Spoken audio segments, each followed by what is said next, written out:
each day of the week. Come on, let's talk about it. Let's talk about it. What you waiting for? Come and take a seat. Like and subscribe, this is where you wanna be. Cause you know we gon' talk about it. Let's talk about it. Get in here, we in here tonight. So get in here, we in here to vibe.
Hey y'all, who's up with your girl? Who's up? Who's up? Who's up?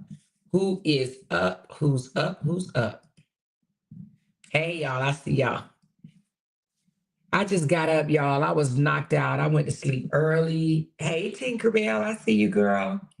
Hey everybody in the chats. We got 38 non-sleepers. Hey Rachel, I see you, girl. Hey Wanda, Tamik, Veronica, Sharakota, Caravana, Dimitri, kicking it with Nene. Hey, kicking it with Nene. Nisi, Lady E, Lorraine, and Michelle. Is that it? Oh, Shanae and Pretty C. Hey, y'all. So I came live because I have a question. I have a question. I want us to talk about it. I have a question. So it's 43 people in the chat. I want to know, do anybody suffers from the same thing that I suffer with? And I don't even know if I should say suffer because I don't suffer with it, but I just noticed something about myself that I'm just like, is this normal? Hey, Cynthia. So I have this thing, y'all, and I noticed it about myself. She said, girl, I'm up, getting ready for work. Thank you for that super chat. Appreciate it, Tinkers. So I noticed this about myself, y'all. Is there anybody else out there like this? I hate using the last of something. Hey, Janet, like the last of the bread, the last of the cereal, the last of the chips, the last of the peanut butter, jelly, ketchup, mustard, toilet paper, paper towels. I hate using the last of it. And I'm just trying to figure out, that has to be an abnormal thing. But am I the only one out there? She said, Amor is such a weirdo. What? Amor is so weird.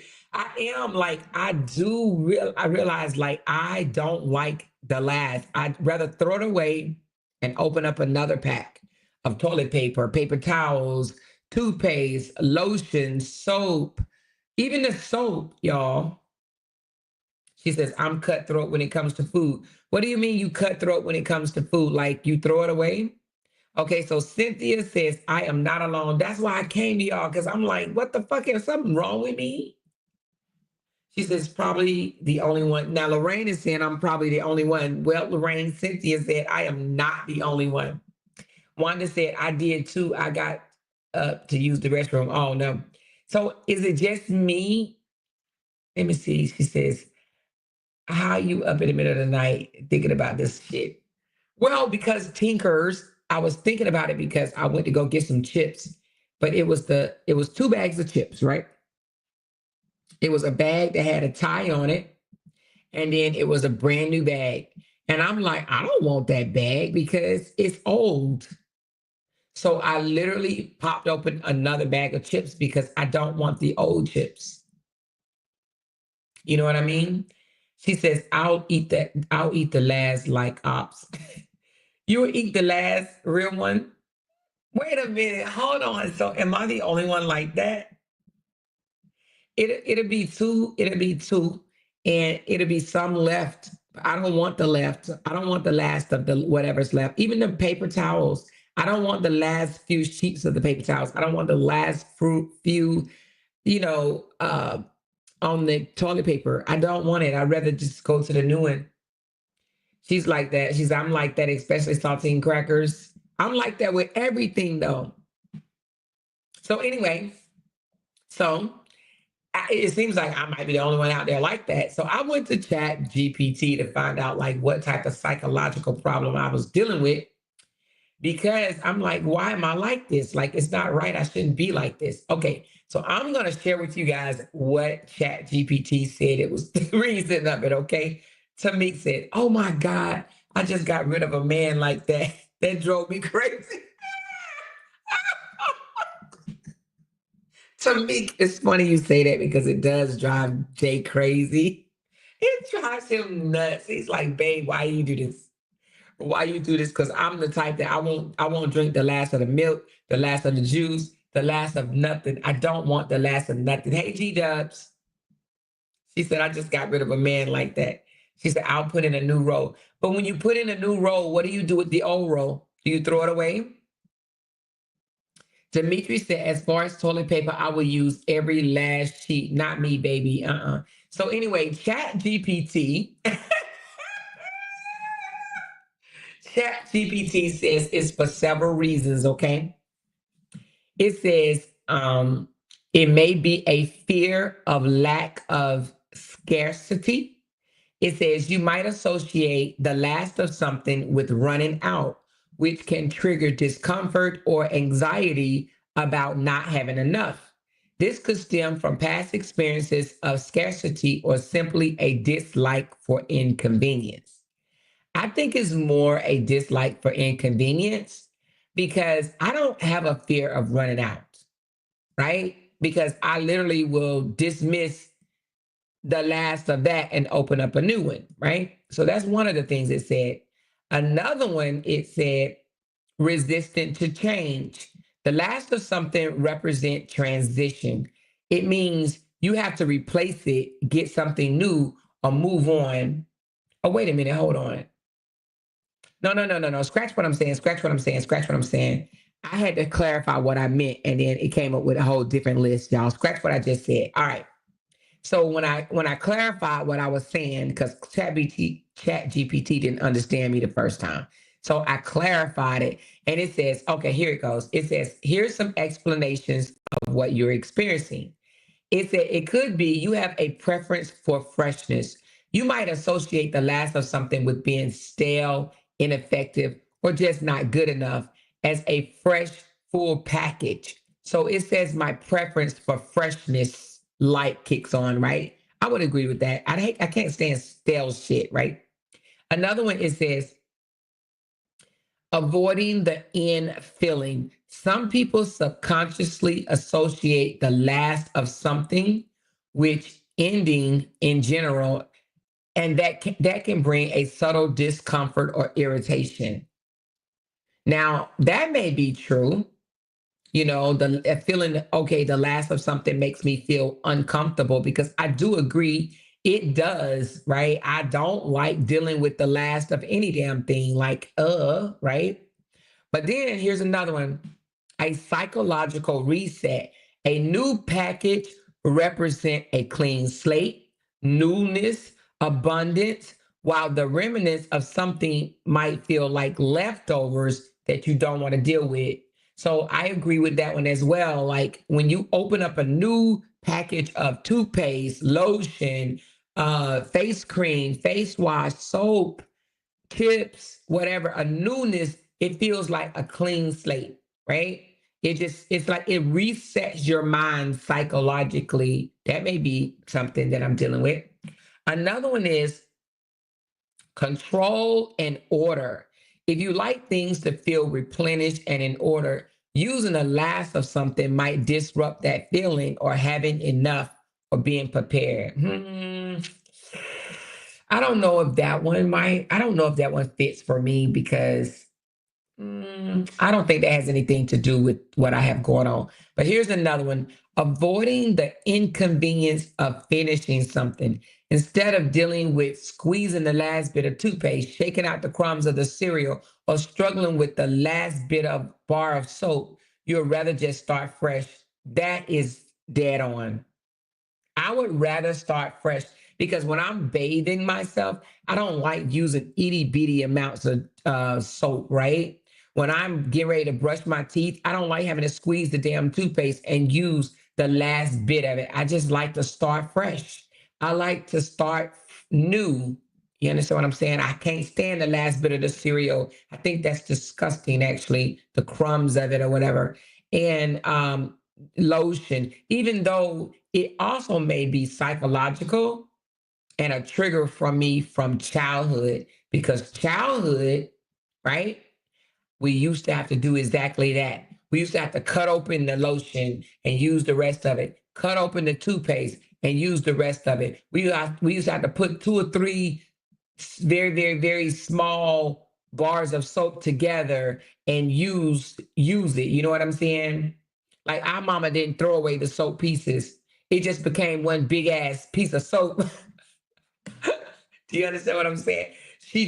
We had to put all them soaps together. If you had like 3 or 4 or 5 different small soaps, you just put the soaps together and you use it as a big bar soap, which is actually nasty if you think about it. But we used to have to do that, and the ketchup and the barbecue sauce, we would have to put a little water in it to make sure we get it all out, and we couldn't throw it away at all. So I'm beginning to think it might be something dealing with my childhood, but I also can understand, just wanting something fresh and new makes you feel renewed. When you open up a fresh bag of chips, it just makes you feel renewed, that you're not eating an old bag of chips or something. So she's talking about some, oh, that's the issue or more. What's the issue, Tinkerbell? What's the issue? She said, yes, it's childhood trauma. For an example, I always have jugs of juices and a house full of snacks. Okay. And it could be a childhood trauma, because we were always made to use every ounce of it, every bit of it, to where I think as I've gotten older, because I was in an abusive childhood, I feel like I rebel. Everything that, not gonna say everything, but majority of the things that I was taught as a child, I like to do different. And maybe that's it, because I hate the ends of shit. She said, or I always buy brand new washcloth and fresh socks. Now, I agree with you on the washcloths and the towels, because over time towels stink. And I don't understand why people think towels are supposed to last forever, because they don't. Sheets not supposed to last forever. Towels not supposed to last forever. People be like, oh, I had these sheets for 10 years. Well, ew, right? But my husband, we're quite different, because my husband feels like, why we need new towels when we already have towels. And I'm looking at him like, babe, the towels are old. Towels do get old, you guys. Sheets get old. She said, I'm drinking the chips out the bag. Nothing is left behind. Now, wait. Chips at the end is nothing but crumbs. I hate crumbs. Oh my God, I hate it. She said, new soap I would throw away. She said, now soap I will throw away. The small pieces. Toothpaste, I'm squeezing it till it's all gone. Yeah, no. What about mustard, ketchup, barbecue sauce? Do y'all do the same thing? She said, I'm ready to fight you more. She said, girl, ain't nothing wrong with them damn towels and sheets. Yes, it is. Towels are not meant to last forever. Actually, it's not. It's not. She said, my son and daughter grew up being repulsive by off-brand anything but buying my grandbabies Oaty oats instead of Cheerios. Oaty oats. Wait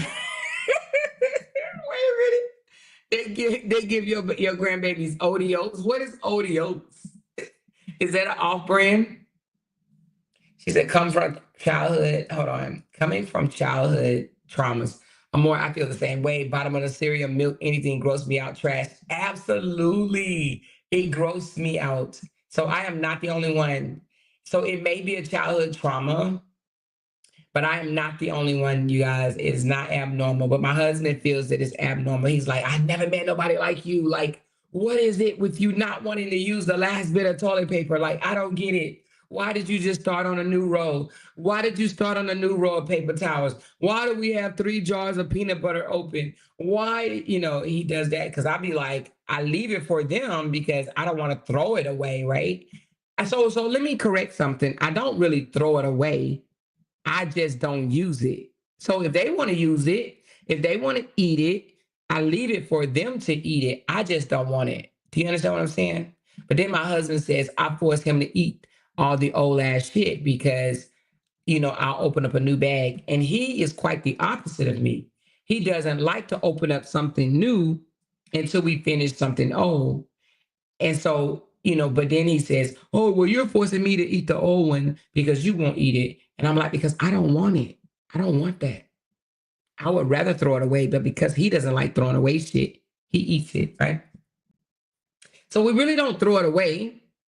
I guess we become a good balance in some sense, right? Because he grew up unfortunate to where he don't like throwing shit away. And when I say nothing, my husband don't like wasting nothing. He always in his mind says, oh no, we can use that.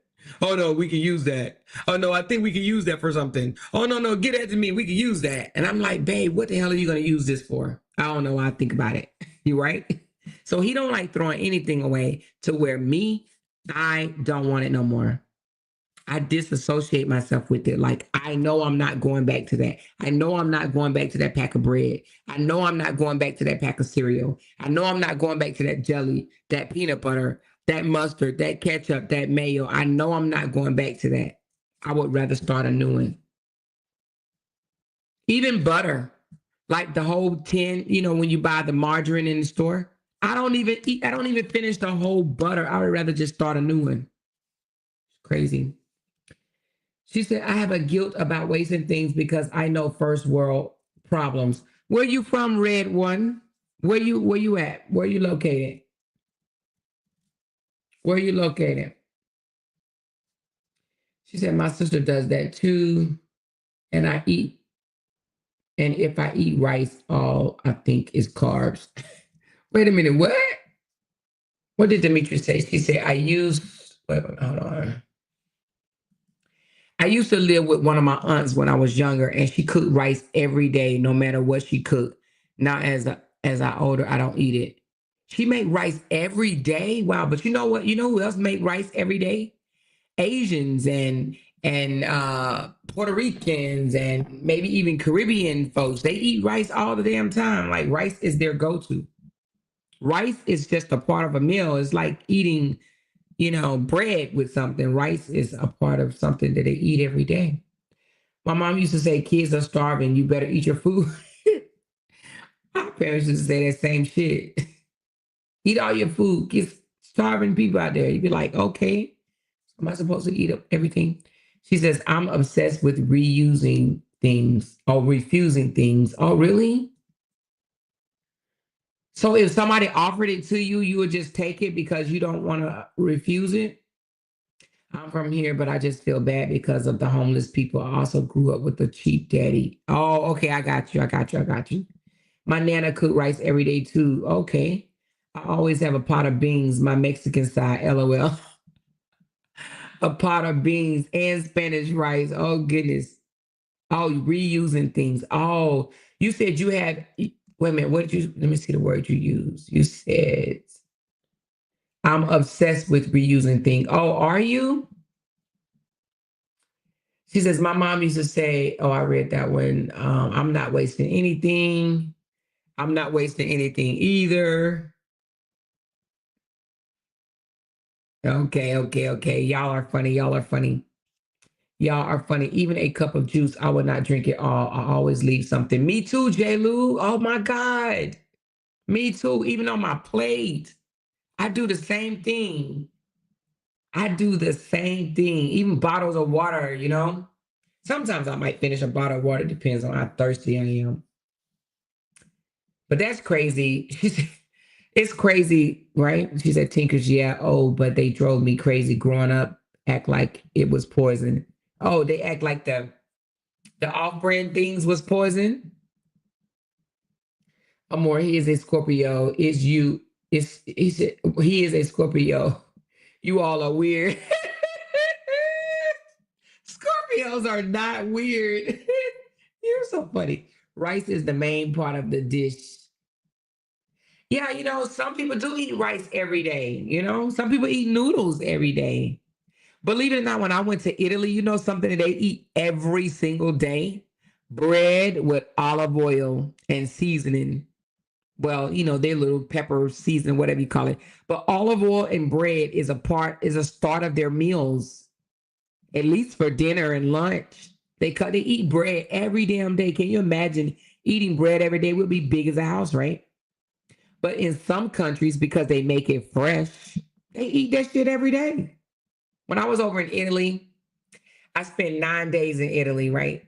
And I ate bread and pasta and some of everything. And I actually lost a few pounds because their shit is natural. It's a difference. A lot of people always say, oh, stay away from the white food, stay away from white, stay away from potatoes, stay away from bread, stay away from rice, stay away from noodles, all types of shit. It's not the bread, the noodles, the rice that get your ass fat. It's the preservative that they put inside of it. Because in other countries, believe it or not, they eat that shit every single day. Every day. I'm telling you, every day. But also in Italy, they walk a lot of places where they go. Like, people here, we depend on vehicles a lot, like a lot. The majority of us will never get up and be in a suit and a suitcase and walk to work. Well, in Italy, they do. They may walk a whole mile to work and a whole mile home. Whereas we're looking at a damn mile. Are you crazy? I ain't walking no damn mile to work. We be like, shit, I ain't walking no mile. Can you imagine here in America walking a mile or even half a mile to work? Would you do it? Raise your hand. If the weather was great outside, would you walk a mile or half a mile to work and back home? She said, yes, Amor, that's so strange, huh? I got my kids like that. Always water bottles with the little water in it all over the house. Yep. That's us. That's us. She said the bread is different in the euros. Exactly. The breads are definitely different. Okay, so Q Lady D said that she would walk. Okay, Nisi said she would. Who else would walk to work? Half an hour or, I mean, not half an hour, but half a mile or a mile if the weather was good outside. Majority of us would not. Majority of us would be like, hell no, I ain't walking no half a mile to work. In Germany, they made fresh bread daily and would walk to go get it. That's what I'm saying. America, believe it or not, I love me some America, don't get me wrong, but honey, we some lazy jokers, baby. And the food is just horrible here. It is. She says only 8 blocks. You'll walk 8 blocks. 8 freaking blocks is a long ass way, girl. She says, a mile from work, I'm not walking. Oh, Lord. She said, I'm a mile from work and I'm not walking. To me, you wouldn't walk a mile. You wouldn't walk a mile. She said, hell no. Y'all hit that thumbs up button for me, please. Hit that thumbs up. She said, when I was in Zurich, Switzerland, and called an Uber to my job a mile away, my Uber driver went off on me for calling him. He said I could have walked. And he probably wanted to call you lazy. She said, I said it's raining, sir. My hair. Oh my God, J. Lou. He probably looked at you like, what? But even older people over in these other countries, they be walking like, I'm talking about 50, that ain't old, but 50, 60, 70-year-old people be outside walking. And I'm not talking about just walking for recreation. I'm talking about walking to the market, walking to churches. They're like, they walk a lot. They walk a lot. So when you see these other people walking and still eating pasta every day, and then you see how slim they are, I'd be like, why are Europeans so slim? Well, baby, because they're way more active than we are. Sometimes living in America makes you lazy. Everything is just so convenient, right? She says, no, I'm not riding no bike either. To me, and that's another thing. So a lot of them do ride bikes as well. They walk or ride bikes. She says, I don't drive because I have what is that? Narcolepsy? Narcolepsy? What is that? Is that like make you go to sleep? I'm thinking of epilepsy, but I know that's not that. What is that narcolepsy? What is that? She said, I walk enough at work and I'm getting off. I have to walk home too. You know, it sounds like my mother-in-law said one day when I was telling her, she said, fall asleep randomly. Oh, I thought it was epilepsy.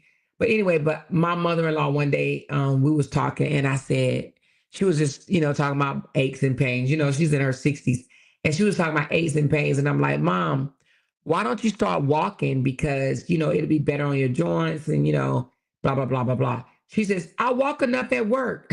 She work at a daycare center. And she's like, well, she don't work no more. She got laid off. But when she was working, she worked at a daycare center. And she's like, I walk enough at work. That's enough. It's a difference, though. It's a difference. She says, no way I can't walk going to work. I would be sweaty. Not if you're like not walking, like you're not brisk walking. You're just casually walking to work. Just casually walking, not brisk walking, not like you're doing a marathon. She said, I used to walk to work. I lived 7 blocks from my job. When I was at Fort Belvoir, I walked to work. Literally, it was about 2 blocks away. I walked to work when I was at Fort Belvoir. And not because I didn't have a car. I did it for exercise. I walked to work. But I was 2 blocks away. I would walk to work. I would walk home for lunch. I would walk back to work. And I would walk home in the evening. The only time I didn't walk to work is if, I had to pick my, I had like my kid had a after school something and I needed to go straight from work to there. But other than that, I walked to work. She says, now in New York, I walked to work. It was 1 mile away exact, but the walk would be so fun. Oh, okay. Yeah, because they don't drive as much in New York, right? Because of it's too crowded, right? She said, I'm awake around the clock, awake, sleep, but can't sleep 5 hours a day. I was knocked out. I went to bed early. Me and Jay was in there watching a movie. And then, fell asleep and I got up and I'm like, oh my God, I've been asleep all these hours. I was knocked out, y'all. I was knocked out. She said, I punched out and be back to my sofa in 7 minutes. What? To me? Because don't you walk? Oh, no, that's Sharonda. That's Sharonda be walking. What do you mean you punched out? Oh, you mean you clock out from work and be back at home at your sofas in 7 minutes? Oh, I got you. She said, more, what is your sleep schedule? So my schedule is, I don't really have one. I just go to sleep whenever I'm sleepy. I really don't have a schedule. Like I was in the bed last night, probably around, I don't know, 8 o'clock or whatever. You know, we was watching TV and my daughter came in, 23-year-old, started talking our heads off. And she's like, Mom, you're going to sleep. I'm like, no, I'm not. No, I'm not. She said, yes, you are. And that's all I remember till I woke up. So I was asleep from around 8 something. Whenever I got off live and I went in there, got me something to eat. And then I went in there and was like, okay, honey, let's watch TV. Let's watch a movie. I'm not going live tonight. That's what I told him. Because I already went live. I went live earlier. I think I may do that too, just go live earlier so I won't have to, you know, my husband goes to bed early. She said, I go to PT to get stretched twice a week. So Arthur doesn't set into my bones. I'm good on walking. Arthur. Hey, Tamik, Arthur is gonna pop up one way or the other, baby. But it don't have to, you know, get you down. You can still, you know, move around with it.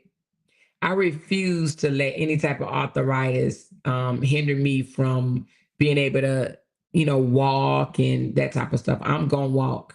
I'm gonna walk. You hear me? I walked the mall the other day. I didn't even tell y'all. Oh my God, it felt so great. I was on the phone the whole entire time and I walked the mall. I'm just walking and walking and walking and walking and walking and walking and walking. Now, I wish we had a mall like Dubai Mall because, baby, Dubai Mall is, ooh, child, that's a big ass mall. I'm talking about big. They say it's like 7 football fields, the size of 7 football fields. It is humongous, right? But I walked the mall. I really did. And I enjoyed it too. The only thing I didn't like is people in the middle of the mall that's trying to get you to buy some shit. You know, can you sniff this? Can you smell this? Like you seen me 5 times, right? If I said no the first 4, I don't want it the 5th time. So, but at the end, I just started letting them do it, and I was just smelling like all type of scents and shit when I came out the mall. I'm just like, fuck it, right? I still didn't buy nothing, but they spraying this, rubbing this. I'm just like, all right, let me see. In New York, you walk to the train or the bus. Didn't learn to drive until I was in the military. Wow. Yeah. Zamora's living her best life, no schedule. No, I don't have a schedule at all. Like if I'm sleepy, I'm going to sleep. It could be freaking 10 o'clock in the morning. If I'm sleepy, I'm going to sleep. And if I'm up, I'm up. So no, I don't have a schedule. That is a super huge, oh yeah, a super huge mall. Yeah, Dubai is a super huge mall. I want to say it's the largest mall in the world, if I'm not mistaken. Have you gone to the Mall of America in Minnesota? Yes, I've been to the Mall of America in Minnesota.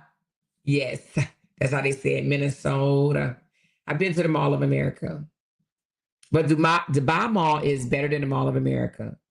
Dubai Mall has ice skating in the mall, y'all. Dubai Mall have a doctor's office in the mall. Like you can go to the mall to go to the doctor, hotels, everything, every freaking thing in the mall. They even got a grocery store in the mall in Dubai. Let me show y'all Dubai Mall. Dubai Mall is big as hell, and they have everything. Now I'm sure that they probably have something like that in America somewhere. I don't think the Mall of America has all what Dubai Mall has in there. But let me pull up Dubai Mall. Let's go over Dubai Mall. If you have never been to Dubai, y'all know we stayed there. My husband stayed there for 3 years. Let's go over Dubai Mall, right? It is every freaking thing. They got a water fountain. Oh, I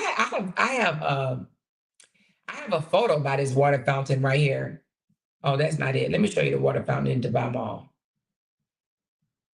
Hold on, I thought. Oh, it's at the water view. Oh, my bad. But anyway, they have a water fountain in Dubai Mall. Who's been to Dubai? Raise your hand if you've been to Dubai. She said Kansas City is the worst place infrastructure-wise for non-drivers. Oh, really? Kansas City is? I walk 7K steps 5 days a week. Oh, Monica, that's freaking excellent. I had to buy some walking shoes while I was there. So you've been to Dubai Mall? You had to buy some walking shoes when you was in when you was in Dubai? Let's look. I want to get the photos. I should show y'all my Dubai photos, but not tonight. I want to show y'all it's like a waterfall, but I don't see it. Well, anyway, they have so many dinings. She said yes while in the mall. You had to buy walking shoes while you were in the mall. I used to have this favorite coffee place in Dubai Mall. Why do I have the photos? I guess, am I the right one? Let me see, y'all. Uh, I don't like their website.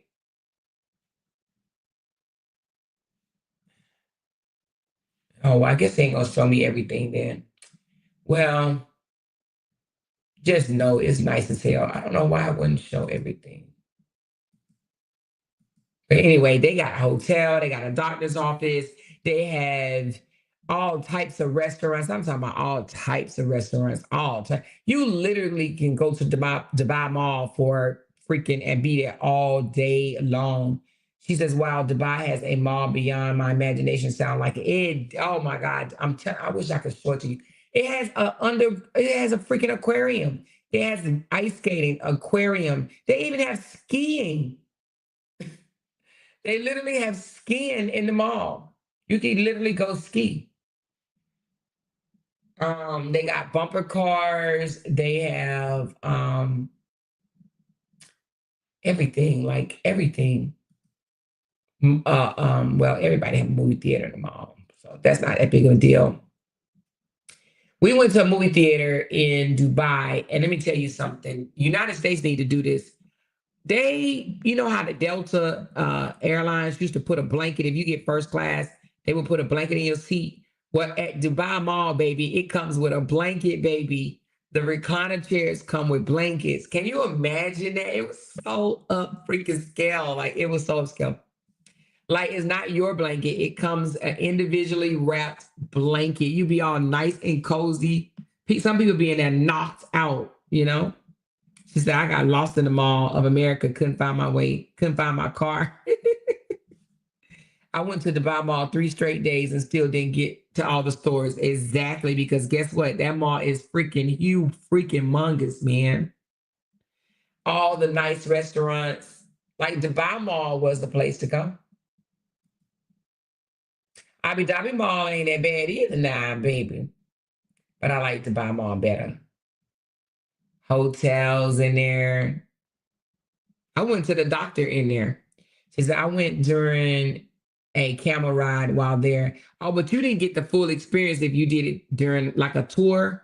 If you go on your own, you'll be able to stay longer. She said, have you been to any of the underground spots? I want to see an underground city. No, I'm too afraid of that. I just think like, what if it busts or something? You talking about like under the ocean to where like when you down there, the water is, you can see the sharks and the all that shit. I can't do it. I know what you're talking about though. Let me see.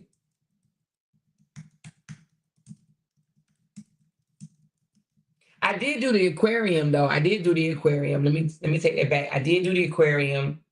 The aquarium, let me show you. I didn't do the underground thing, but I didn't do the deep dive or none of that. But I did do. But the aquarium is nothing. Not everybody does the underground aquarium, right? Hold on, let me pull it up. I think they have that even over here in America, actually. Can't spell aquarium right. Yeah, I did the aquarium. That's no big deal. This right here. Yeah, I did this. That wasn't no big deal. But to live there or to have your bed in there and stuff like that, yeah, no. Yeah, but I did that. I have pictures of me standing right there where he's standing. I was right there. But I think they have that in America, so that ain't that thing. That ain't that big of a deal. To me, it's not.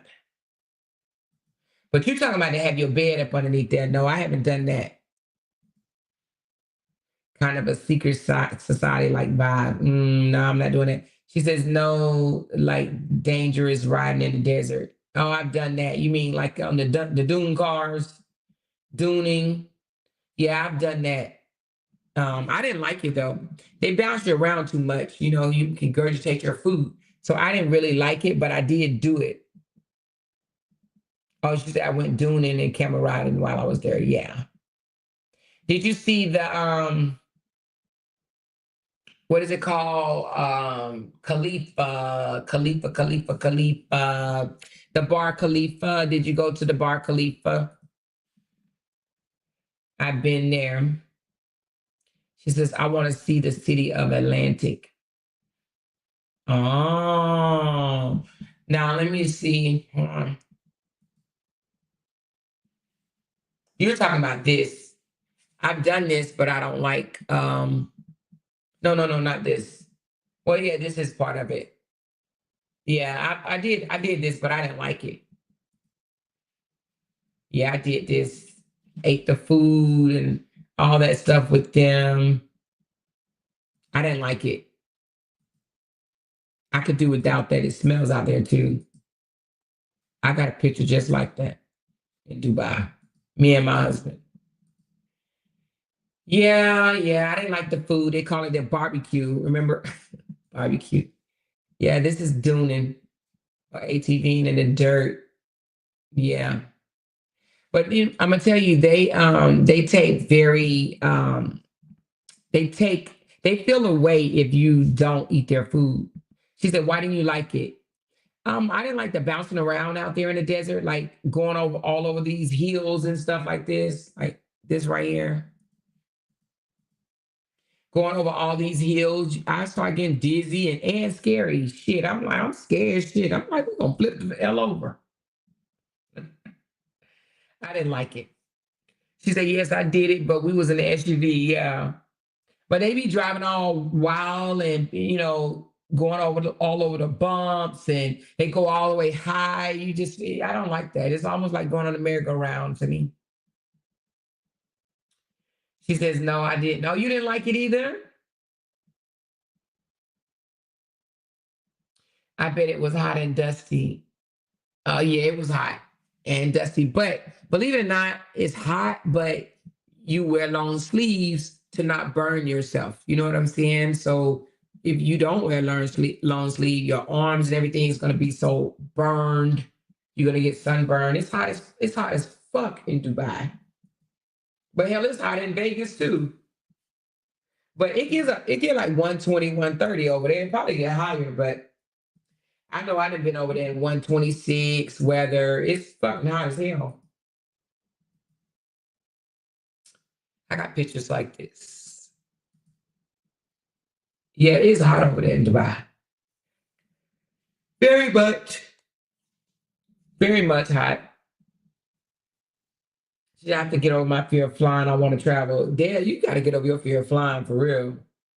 You got to see the world. That's one thing I say about people with U.S. passports holder. If you have a U.S. passport, you have gold in your hands. Like some people can't even. Some people from certain countries can't even go to certain countries. So by us having a U.S. passport, I mean it opens the doors. I said that the last time, and somebody jumped in my inbox and was like, U.S. passports don't get you everywhere. You gotta have a visa. I'm like, I know that, but I'm just saying, yeah, you gotta have a visa in some places. But when you book your flight, some of the visas come with your flight. It's automatic. You know what I mean? When you buy your ticket, you're purchasing a visa too. Hey, Lynn, what's going on? She said, I'm scared of Australia. Too many creatures for me. Um, have you been to Australia?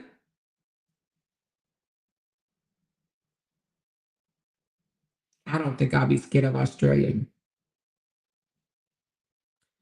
I don't think. They said in Thailand they got a bunch of cats just walking around. My husband don't like cats, so I don't know if we'll ever be able to go to Thailand. They got cats all over the place, I heard.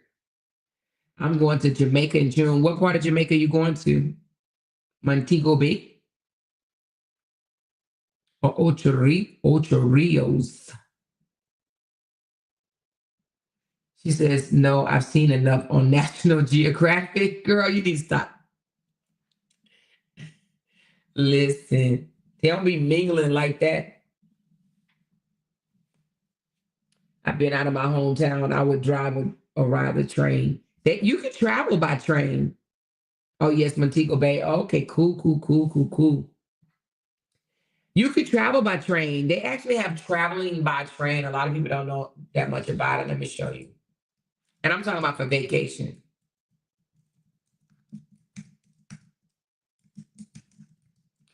A lot of people don't know about this. Let me show you. Let me look at this one. Look at this vacation by rails, right? Look where you could go. Like if you want to go to Canada, let's do this one. You can literally get on a train, right? And it stops by all these little spots right here. Do all this, see all this nice stuff. Sightseeing in Quebec, some type of traditional dinner in Canada. You could do all of this by train. You don't even have to fly.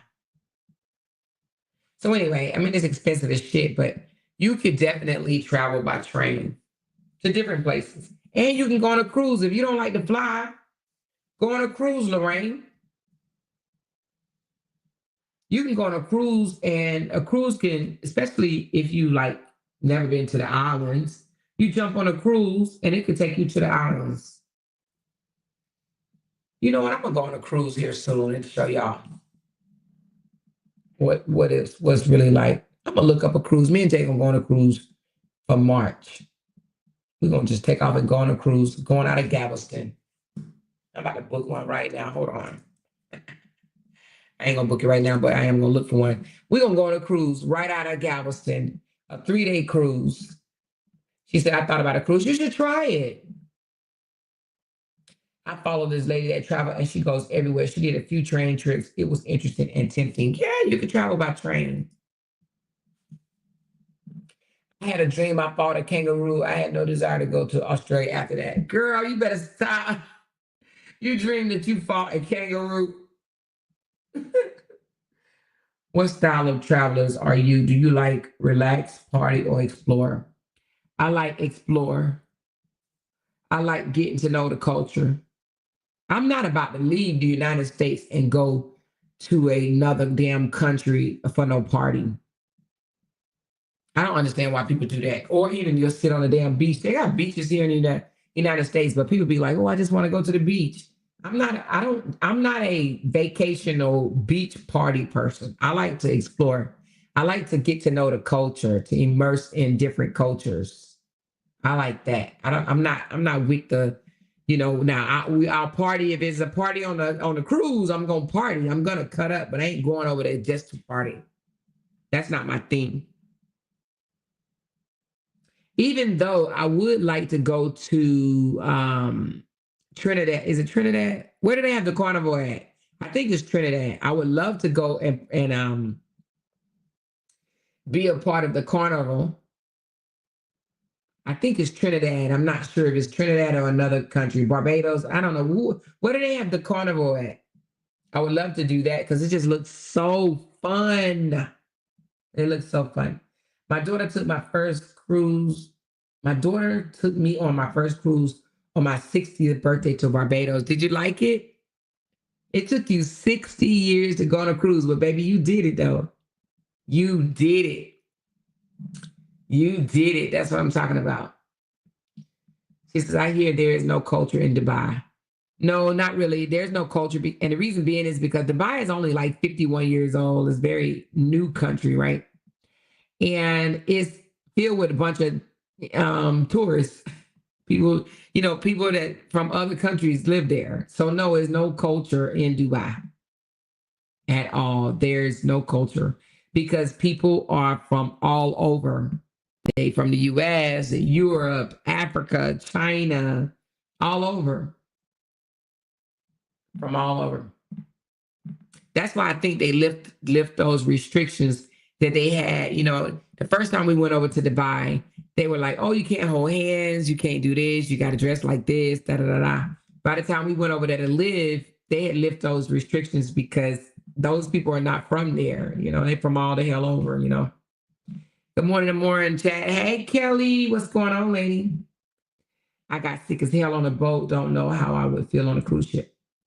A boat and a cruise ship is two different things. A boat is on a very small level, whereas a cruise ship is bigger. But just in case you do have problems with your equilibrium, your doctor will, you just let them know you're going on a cruise, and they will either order you some medicine or give you maybe a little small patch behind your ear to help with motion sickness. Or you can get one from the cruise too.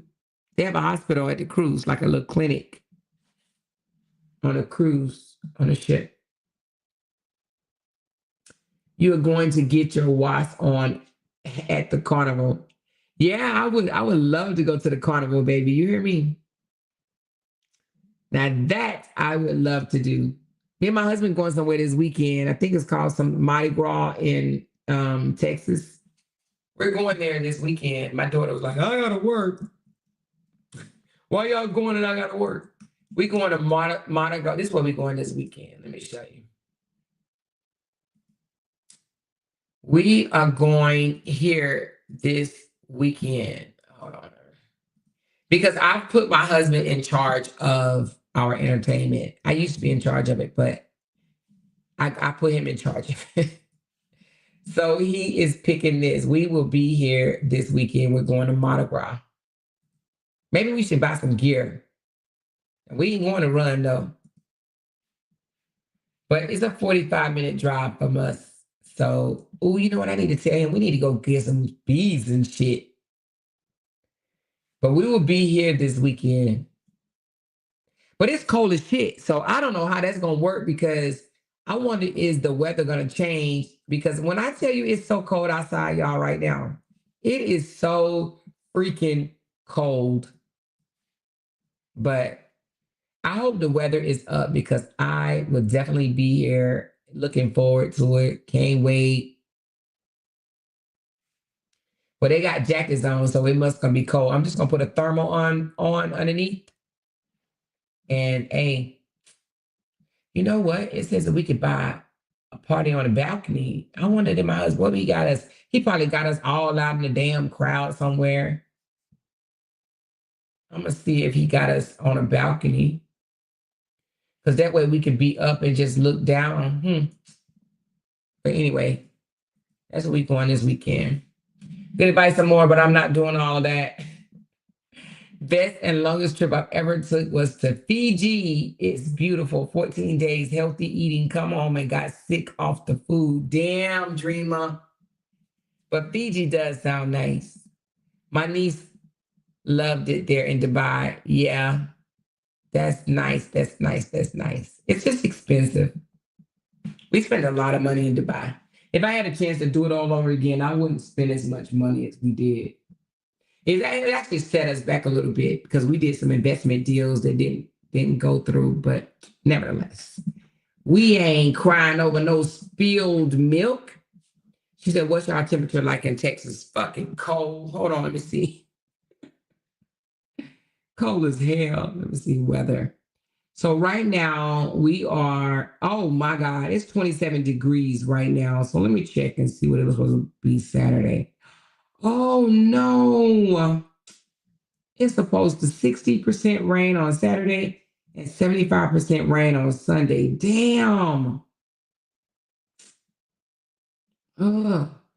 And the temperature is going to be high 40s. Oh, hell no. Oh, no. I don't know how we're going to do this. It's supposed to be high 47 and low 38. Who's supposed to get out there in that? Let me see when this thing's supposed to be. So, you know what? They're here from February the 21st to March the 4th. I'm going to see if they can change them damn tickets because, let me see, February the 21st, that's Friday to March the 4th. Let me check the weather. Well, it don't get no better, so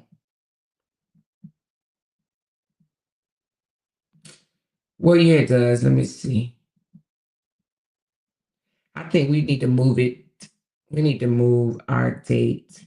Maybe we shouldn't do this weekend. It's supposed to rain. So I'm just gonna see if because they're here till March. I don't think he took consideration of the weather. Damn, it's supposed to rain, y'all. They say celebrating 14 years. Oh, anyway, we'll figure it out. She said that's cold rain. Exactly. You'll get sick getting out in that. 47 and cold. That's gonna be really, really cold. Really, really cold.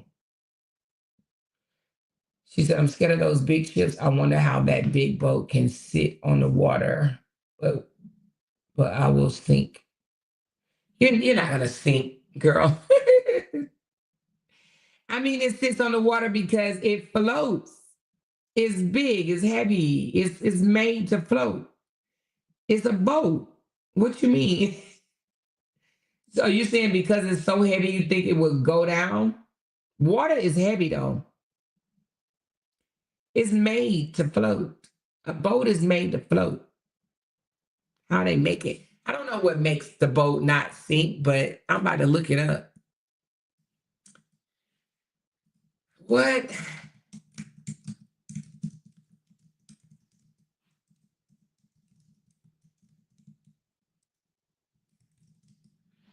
All right. It says it doesn't sink because of the buoyancy, which is explained by the something principle, the Archimedes principle. Here's how it works. It's a displacement of water. So when a ship is placed in the water, it pushes the water aside. The weight of the water displaced creates an upward force called buoyancy force. The weight versus buoyancy. As long as the buoyancy force is equal to or greater than the weight of the ship will float. If the ship becomes too heavy or overloaded, the buoyancy force may not be enough to keep it afloat and it will sink. Oh shit. It said the ship's shape, unlike a rock, which is dense and compact, a ship is designed with a hollow hull, allowing it to displace a large amount of water, increasing its buoyancy. The material and the structure of the ship, even though ships are made of heavy material like steel, they're designed in a way that distributes their weight and allows air pockets inside, making them less dense than water overall. And the stability and balance. Ships are built with a low center of gravity and ballistic system, such as water tanks in the lower part of the ship, to maintain balance, and it prevents it from tipping over. So the ship creators have to take all of this into consideration, I'm sure. And that's how they stay afloat, you know? I guess. Good morning, good morning, good morning. Come on in. Good morning, good morning, good morning, good morning. Lynn says the only boat I've been on is the Boblo boat, the Boblo, and Detroit Princess, and didn't have fun, and it was too scary. Oh my Lord Jesus. Why was it too scary? Why was it too scary? The first ship I've ever been on was a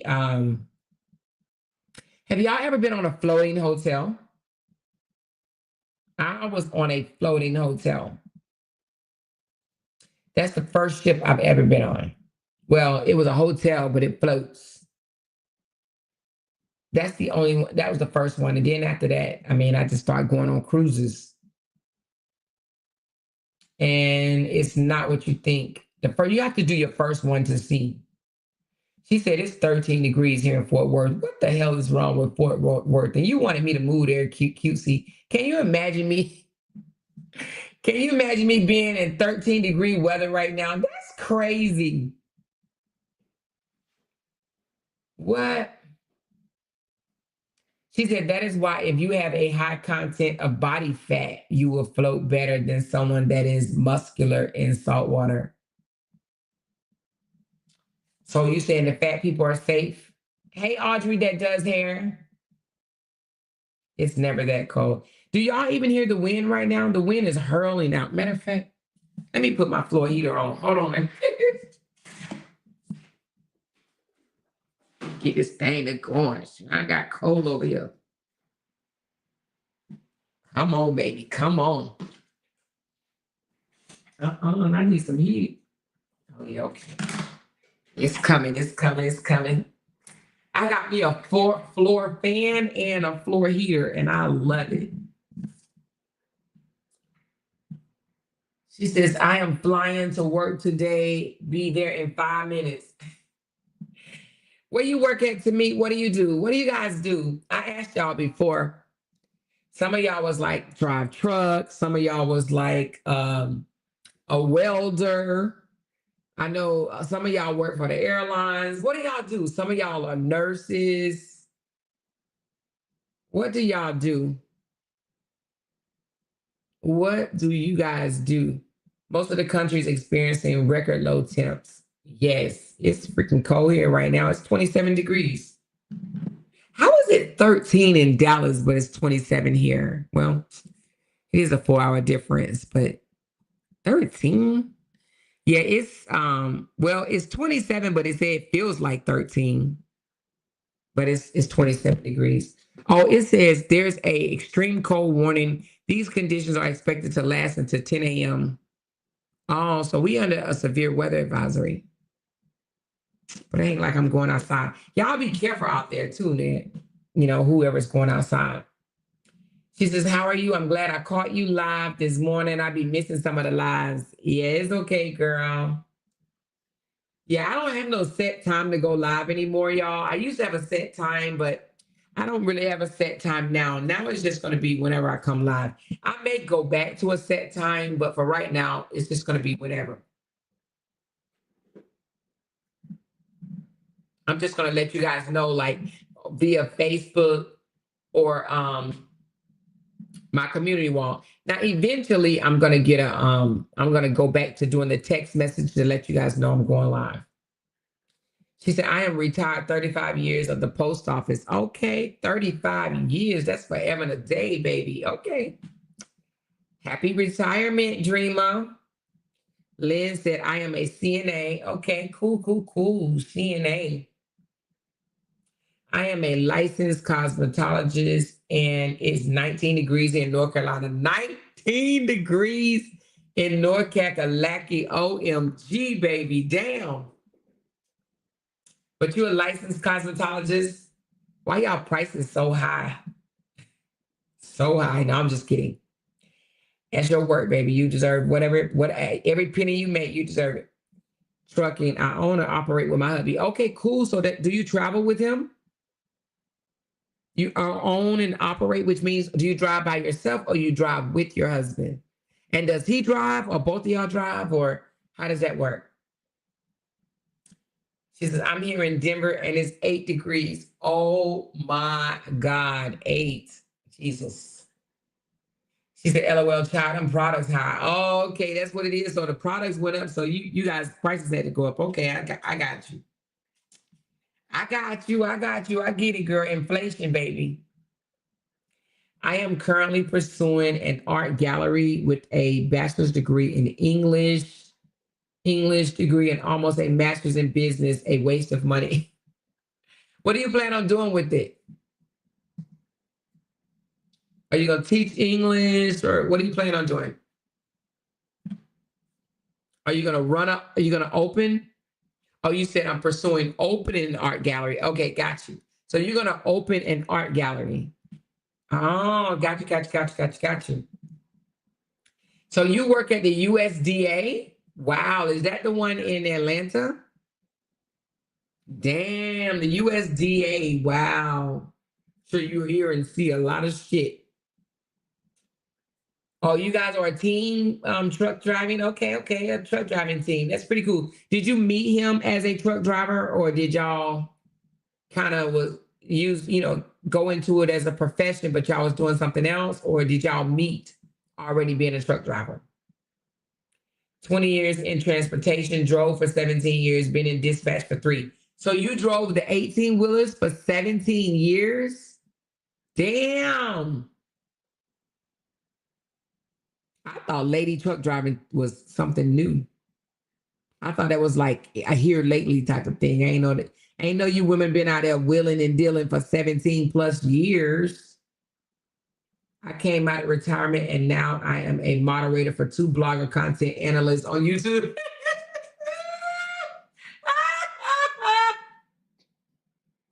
You're so funny, QC. QC said I am now a moderator for 2 bloggers and content analysts on YouTube. That's funny, girl. That is funny, funny, funny, funny, funny, baby. It's all good. As long as you're doing something that you enjoy. She says, I am a sign language interpreter and own several businesses. Oh, wow. That's pretty neat. You're a sign language interpreter. Pretty doggone neat. Good morning. Good morning. Good morning. Good morning. That's pretty neat. Pretty neat. Oh, now Tinker's laughing. Tinkers, tell them what you do, girl. They wouldn't believe it. So, did you go to sign language school?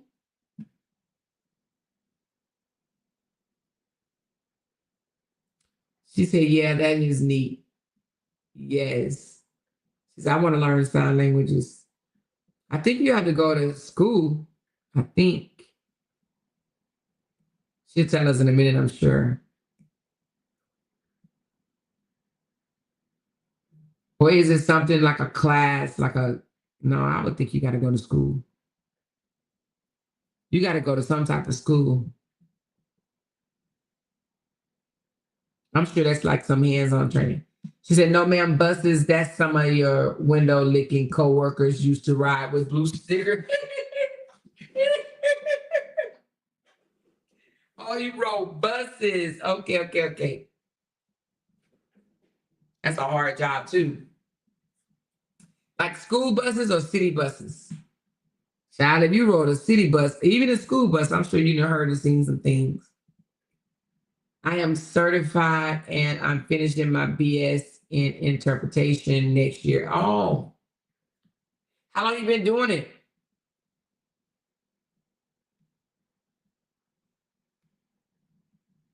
I've never been into transportation. I am not a good driver either. At all. When I'm driving, I don't like to be having all that noise. So I know driving a city bus or a school bus and all that noise behind me, ooh, it drives me nuts. She says, I'm hanging up the CDs now, no money in trucking anymore. 30 years is enough. Oh, there's no money? I heard it was a lot. You said there's no money in it? I heard it was a lot of money in it. Somebody just recently told me they made $200,000 a year doing trucking, unless that is not money to you. She said 30 years. Oh, you've been doing sign languages for 30 years? Oh, yeah. Wow. She says, I am a commercial vessel lock operator on the Tennessee River. See, look what Tinkers does, y'all. Look what Tinkers do. Look at this. She work on the Tennessee River, y'all. Somebody said, Tinkers, what? I knew that they would be like that. Like, what? You got to be a bold soul, honey. Especially when the weather get bad, I would not even want to be nowhere around that place. But I know you're not no scary person, so I am when it comes to that. I don't want that to be my job every day.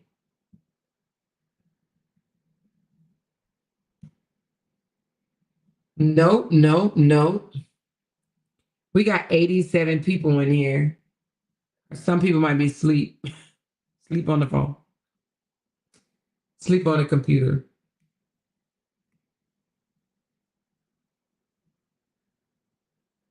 What's the most money y'all made in your life?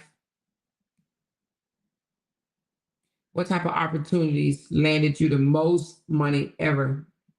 Not like winning no lottery or nothing. I'm saying working for it. Like, what did you do to make the most money?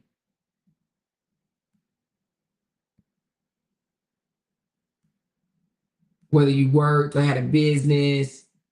Good morning, Gloria. She said, yeah, I just woke up. Tinkers, they want to know, how did you come to do that? I think you work for the government, don't you, Tinkers? I think it's a government position. She said, this year I grossed 62. Oh, 62,000 as a CNA? Wow. She said, to be honest, you can gross 200,000, but for fuel can run you 100,000 alone, not to mention other overhead. So wait a minute, hold on. You got to pay for your own damn fuel? But that's if you own your own truck, right? Because if you don't own your own truck, don't the fuel it get paid for by the company, don't it? I would think it does. They would have to pay for my gas. Engineer 57 an hour. Ooh, baby, 57 an hour. 120 a year from overtime. Okay, cool, cool, cool. 120. I see you. I see you. I know one of our supporters said she made like 300,000 a year. I'm like, what the fuck do you do? 300K a year. She said, yes, federal government. Yeah, you work for federal government. She said, yes, ma'am. You know my tax bracket made me made me cry. It made you cry or made you laugh, Lynn? Cry laughing or just cry? I kept my CDLs because you will always have a source of income. Oh, yeah, yeah, yeah. That's pretty cool. Oh, your tax bracket made you cry?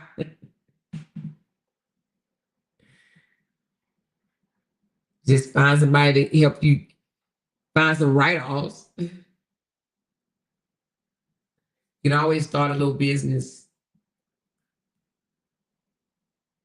What type of engineer was you, Cutesy? Computer engineer, construction engineer, electric engineer. What did you do, Cutesy? Oh, civil engineer. Oh, there's not a lot of females in that field, is it? I don't think so. Pretty cool. I used to be a CNA. Oh, you was a CNA too?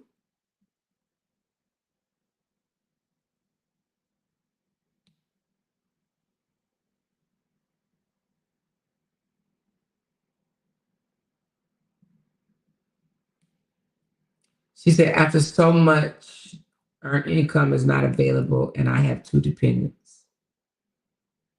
Oh, really? Hell, I thought if you had a kid, you can get earned income. Oh no, I'm thinking of child credit, child credit, child credit.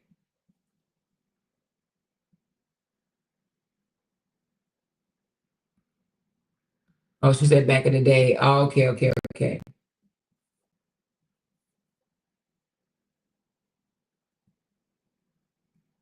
Mm-mm. You know they trying to cut out FEMA. FEMA produced a lot of jobs, or they do produce a lot of jobs, and the government is now trying to cut out FEMA.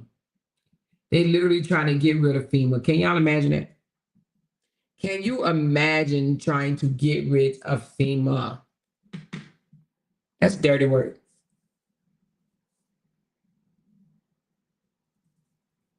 That will lose a lot of jobs. Did y'all know they was laying off in the government right now? Not just the government. I think they're laying off more than just the government, but one of our good friends just got laid off on a government job. I don't know what this is all about, but they're trying to lay off people.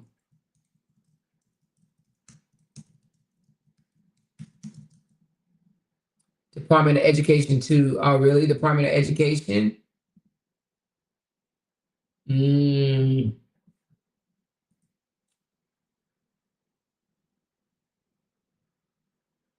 All right, let me pull this up right quick, see what they're talking about. Let's find out what the people, the voters are saying with them laying off people.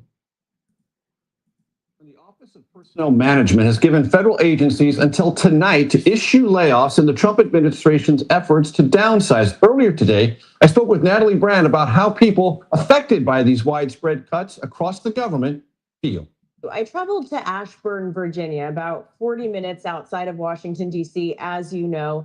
This is an area where you will find a variety of political views, but also an area that is heavily dependent on the federal government. You have federal employees there, as well as government contractors, people who work for businesses that support the federal government. So I talked to more than a dozen people. Many of them didn't want to go on camera. But some of them did go on camera and shared their opinions, ranging from fear to some applauding what is going on right now. But one of the women I met, her name is Carol. She says her husband works for a company that's heavily dependent on contracts from USAID. So over the past few weeks, all of his projects have been shut down. And she said that his company has had to furlough around 70% of its staff. She and her friend, Janet, spoke to us about some of their concerns. Take a listen. This is Carol and Janet. Everything just feels very indiscriminately done. There's no purpose to it. They're just slashing people without any kind of thoughtful consideration of what they do, what their job is. I just don't understand how all this can happen and there's no control over it. And we've got people in the Oval Office now that aren't politicians, that have no right to be making these decisions. Wow. And now the White House has said that DOGE, the Department of Government Efficiency, and Elon Musk are simply advising these federal agencies, but ultimately it's up to the agency heads, the secretaries, to make the final decisions on cuts, who's getting fired or hired. As for supporters of President Trump, I spoke to a number of them as well. And while they say that this is long overdue, that they like downsizing federal government, one Trump supporter did tell me he feels like the cuts so far have been made too abruptly. I think it was a little quick. I think you probably could have rolled it out a little better. But I think overall it's going to be good in the long run. I don't think it's too abrupt. Unfortunately, we do have to pull the rug out after a while. I mean, the spigot has got to stop. This has just been ridiculous. Now, while in Ashburn, Loudoun County, I also met a government employee who didn't want to go on camera, but he described these cuts as, quote, fantastic. I spoke to someone else who couldn't go on camera. He had the opposite viewpoint, and he worries that the cuts of probationary employees, the workers who have perhaps less than 2 years of experience on the job, that will drive out a lot of young, high-skilled talent, forcing them out of government and taking their skills with them, Major. And Natalie, I'm fascinated by the conversations you had because they reflect another layer of this story. The first layer, the one everyone's been most focused upon, understandably, is those directly impacted by layoff notices. But as you talk to people, there are those downstream who are part of businesses that support those people who are employed, who are also beginning to feel the echoing effects of these layoffs. Absolutely. And right now, everyone's kind of on pause and wondering what will happen next, especially as these various legal cases, court cases continue to play out. And another gentleman I spoke to, he was also connected to work with the federal government. He said he was an IT consultant. He worries about the economic impact in place. I actually think it should be the opposite. I don't think they should get rid of the people that have been employed 2 years or less. They need to force some of these people out that has been sitting in these jobs for 30 plus years. You know what I'm saying? Push them into retirement or something like that so they can get fresh talent in there. So I actually don't think that they should get rid of the people 2 years or less. places like Northern Virginia, where there is such a heavy presence of government workers and those connected to the federal government. Natalie Brand, excellent reporting. Thank you very much. What do you guys think about that?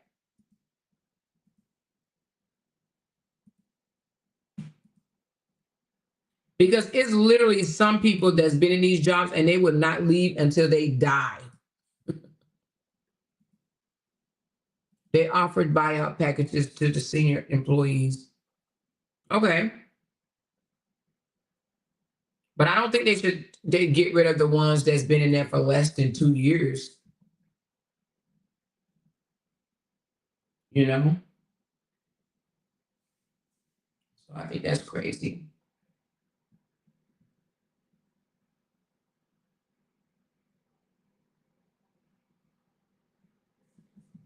They going back and forth with each other in the dang on political arraignment like crazy. She says, right, they've been there too long. Yeah, some of these been in there 30, 40 years, you know? They offer everyone the opportunity to leave and be paid up to September. And see, me, I would have took that opportunity. If they offered me an opportunity to leave and get paid up to September, I would do it and I would open up a business. That's February, March, April, May, June, July, August, September. That's 7 months of pay. You leave 7 months of pay, but you're out of there. You're still getting your pay. You can find something else to do. The government is not it, you know? It's not, I mean, it's not. You can actually make more money outside of the government than you can in the government. I would have took the buyout package. Would you guys?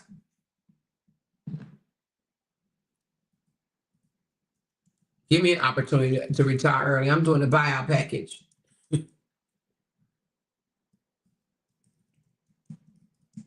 Let's see what comes with it. Hold on.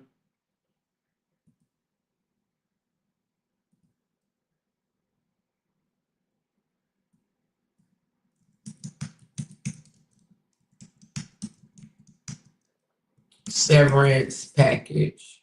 All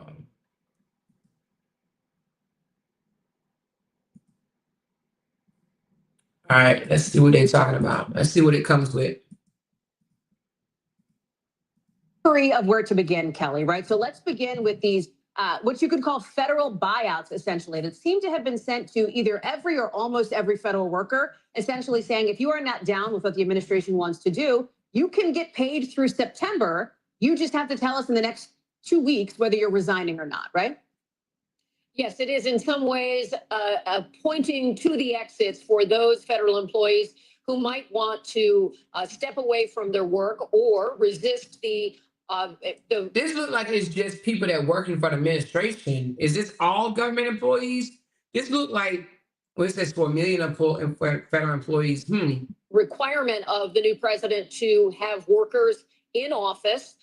This administration says about 6% of federal workers are showing up for in-office required work 5 days a week. There are many different categories which allow remote work and telework that are built into the system, but they want the workforce back on the job. And so this offers workers who might be uncomfortable, unwilling, maybe just needing a life change, any of the reasons that an employer, this being the largest employer, the federal government, would offer workers a chance to leave their positions with a cushion of financial pay and benefits through September 2025. The ultimate goal here is to reduce the size of the federal workforce and also giving an incentive to those who do not feel they are aligned with President Trump to be able to exit. Now, many federal workers are not supposed to be in any way affected to this degree by the political top of the government, meaning longtime career service,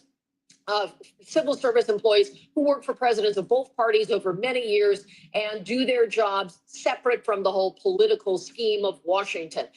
This administration is trying to say we want to pare things down. That's been an objective they've talked about. And they're offering this in a widespread way with a limited window for these employees to continue. So wait a minute, you're saying It's a scam because the money is not guaranteed. So if you say you want to resign right now and you leave and go home, you're saying it's a possibility you won't get paid for those 7 months? Is that what you guys saying? Consider it to sign up for it, and then we'll get a better picture of how many federal workers would be willing to step aside. And then there'll be other questions like what kinds of jobs are they vacating? Will they be replaced? Will they be replaced with people who are particularly loyal to President Trump? All those questions still to come. But this is something we see in corporate America quite often, the offer of buyouts to reduce the workforce. And now we're seeing it here at the federal government. There's also this new executive order that has just come in as well, one of a slew that the president has put in place over the course of the last 8 days. And the White House has made clear that when it comes to transgender youth, this is a priority for the new president. But so why would they tell you if you resign, you'll get paid until September and then turn around and not pay you? That's like not ethical.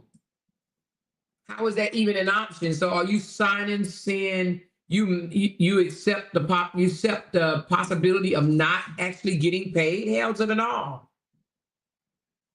I wouldn't do it either. And you said that's why no one is leaving. I wouldn't leave either. That's the narrative. The news is pushing fear. Don't believe that. You lose all your benefits as well. You lose the benefits during the 7 months that you're getting paid, or you lose it right away? Do you lose it right away? This essentially restriction on gender affirming care aligns with other states. 26 states already have passed similar laws. So this is not a law. This is an. So you just delivered your State of the State address this week. And in that State of the State address, you said that Maryland is being tested by a new administration in Washington. You said, we've seen the beginnings of a trade war, the shuttering of federal agencies, and plans to lay off thousands of workers. These ideological moves will have the distinct impact of hurting the middle class. You are in a unique spot for a range of reasons, but including Maryland is right next to Washington, D.C. You're hugely impacted. We're uniquely just tethered to Washington, where I have over 160,000 federal employees who call the state of Maryland home. And that doesn't include our contractors. That does not include our uniform personnel. We're the home of Fort Meade, of Aberdeen Proving Grounds, of the United States Naval Academy. Some of the largest and most important assets that we have in our country call the state of Maryland home. And so when we're watching things like a whole flurry of executive orders, many of them performative, many of them contradictory, many of them not thought out at all, many of them unconstitutional and illegal. And you're watching a level of panic and frustration amongst a population are simply public servants, people who show up every single day at these various agencies and who are just hoping to do good work on behalf of the American people.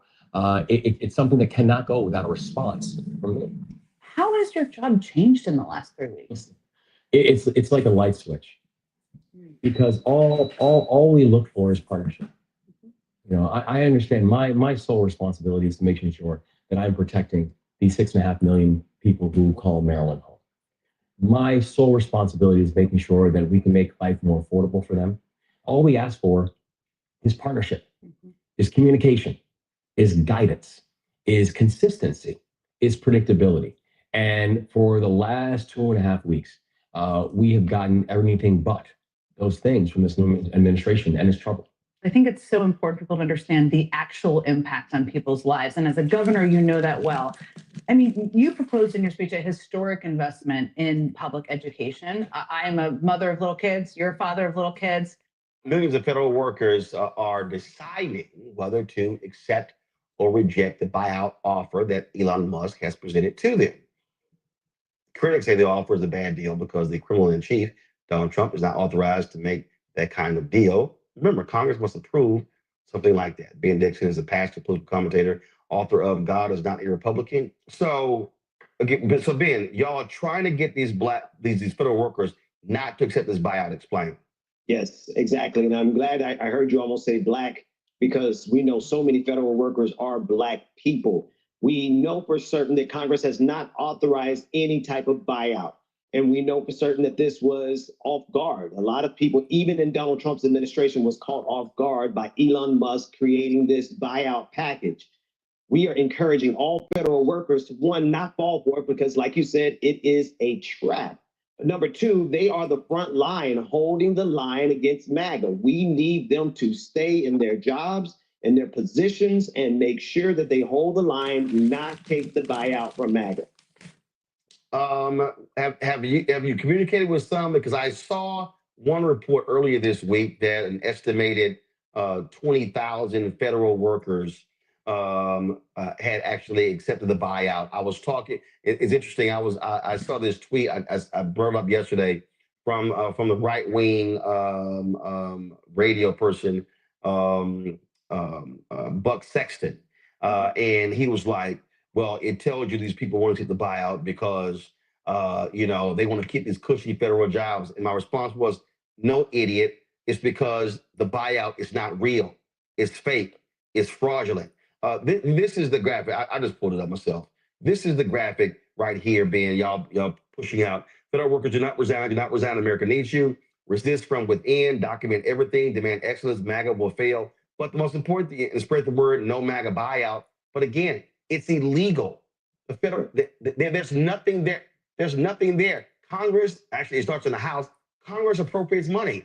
There's nothing there in the federal budget that says, yeah, we're going to pay these buyouts. That's right.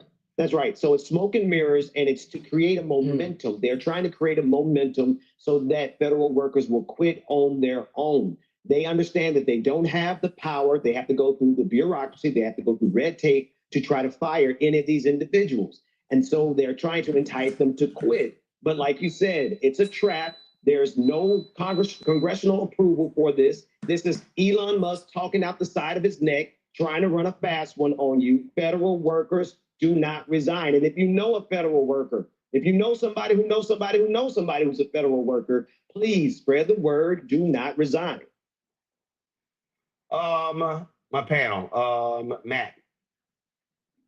So, Pastor, what happens if people don't take these resignations or this buyout, and the administration says you got to go and people just decide not to leave?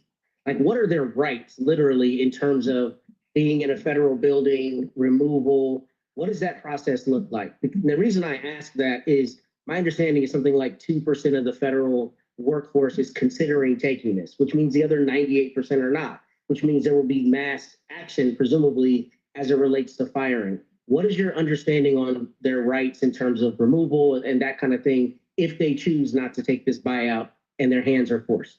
Well, thankfully, many federal workers are unionized, and many of the unions are speaking out right now, letting it be known that they are collectively denying and refusing to even consider this buyout. And so their first line of defense will be their unions, their union attorneys, those individuals who know how to file a wrongful termination suit. That's their next line of defense, to make sure you have your lawyers as much as you can get them, if you have them, to represent you immediately if you're fired. But while you're there, and most importantly, we need you to document everything, because we expect a functioning government with MAGA, just like we did underneath Joe Biden. And so federal workers can document the incompetence that we know comes with MAGA.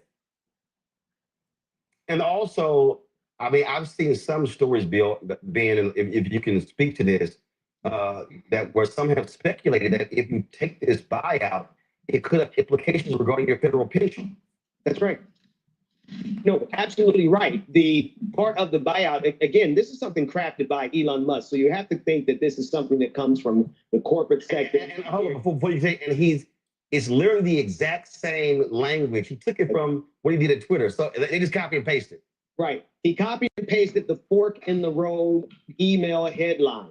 Right. And so this is him letting everyone know that it is Elon Musk. He is trying to show how big his ego is and how much power he has. He did not consult with any of the department heads, any of the cabinet members. He made this move. It was disruptive even to MAGA, if you can, imagine that. He superseded the disruption of MAGA. And to what end? To lie to people, to try to entice you to quit. That's how they win. Workers, federal workers, please, for the love of everything, hold the line, do not resign. Zachary. One thing that I think is kind of my question, right, as someone who does content creation, how can we get the word out on a broader scale to ensure that the federal workers know that, one, this probably is a violation of the Anti-Deficiency Act, and that the max you can get anyway from the government would be $25,000. So this would exceed that for many of these employees. How do you get the word out so that they know to stay and just toe the line? No, absolutely. We have to get the word out one by one. We can't, there's no platform big enough that's going to come in and save us. So we need every content creator, every person. But if you think about it, it doesn't make sense, right? If you think about it, how can the government afford to lay off millions of federal workers and pay them until September with no work? They don't have to work and they get paid for 7 months.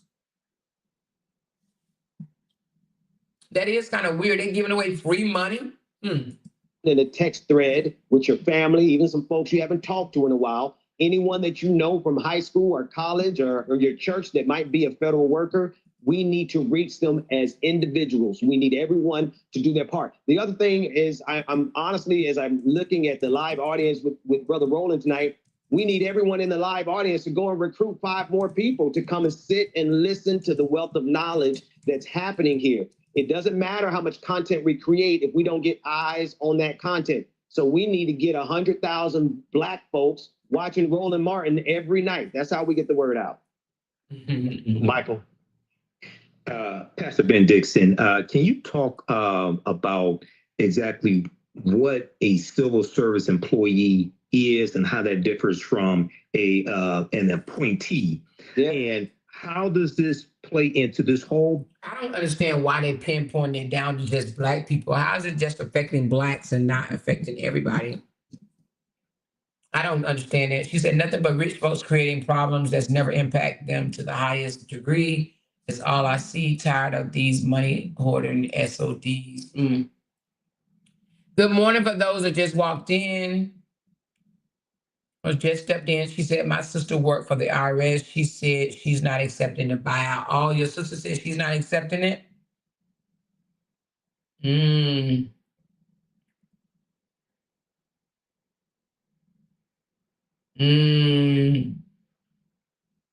So to me, do you work for the government?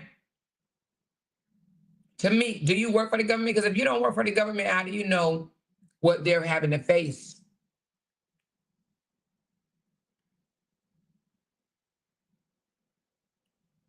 She said, I wonder how many people fell for it. I don't know. Buyout.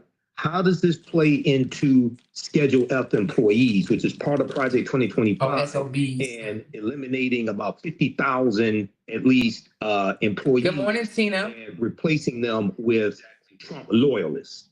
Absolutely. Thank you so much for that very important question, because civil employees, civil workers are actually advanced based on merit, test taking, qualifying, expertise. They go through the mill. Any federal worker will tell you they worked and gave their life, everything they could to get to the position that they are in, versus MAGA, a bunch of incompetent, cave-dwelling troglodytes who don't believe in science, who don't believe in truth. They don't believe in anything but servitude to Donald Trump.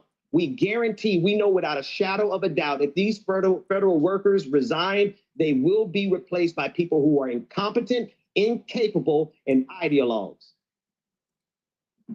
All right, thank you. Matt. So do they want people to quit? Sounds like they want people to quit so they can hire their buddies and their friends, so they can have these secure jobs. I was told that they canceled this. I am in Cleveland, VA. They let 40 go already. They let them go, or did the 40 resign? Do you work for the VA? Oh, I'm at Cleveland, VA. Okay, I got you. So you have to work for the government to understand. If you can read and listen with your ears, you can see and understand what is going on. I don't know about that to me, baby. It's different.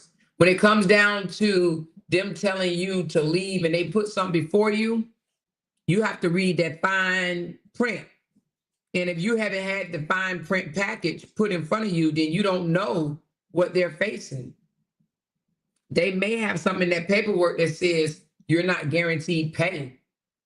And only people that are in that position, in my opinion, can say what they're being truly offered or not. People can say whatever they want to say on news, but it's what's in front of you, what's in the black and white that's making people not want to move forward.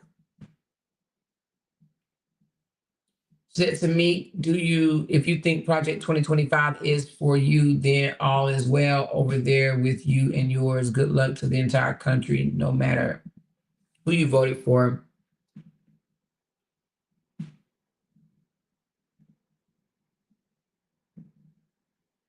They let 40 people go. Or they just let them go.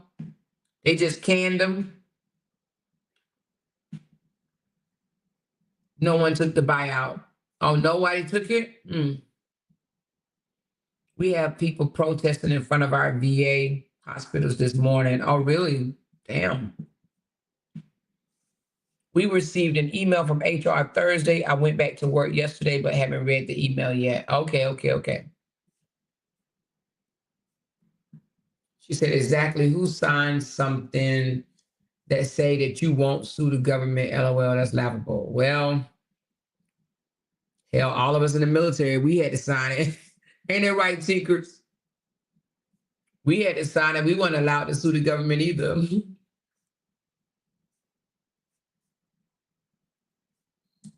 We signed it. My sister was like, they get paid into September, but she's looking like, what's going to happen in September? These people are crazy. Well, I mean, if you leave the government, if you get paid into September, find another job. You could actually get paid more outside the government than you can in the government. However, the government does have good benefits. The glass is half full for sure, but I refuse to accept people are complaining just to be complaining. There is print altogether. Oh, there is no print. Oh, you're saying they're not giving you enough information is what you're saying? Oh, okay. 10% took the buyout. Okay, so 10% of the people took it?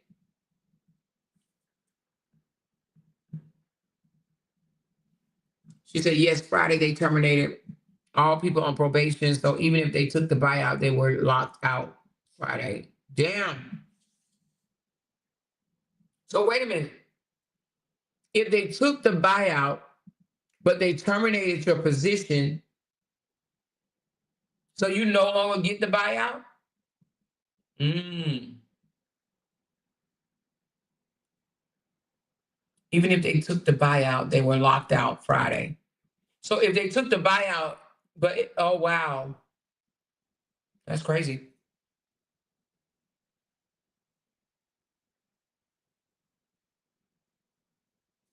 Okay. So the people that was hired and didn't actually start was canceled, and if you are on probation. If they took the buyout, they were supposed to work until February 28th. Oh, she said, my supervisor said, please don't fall for it.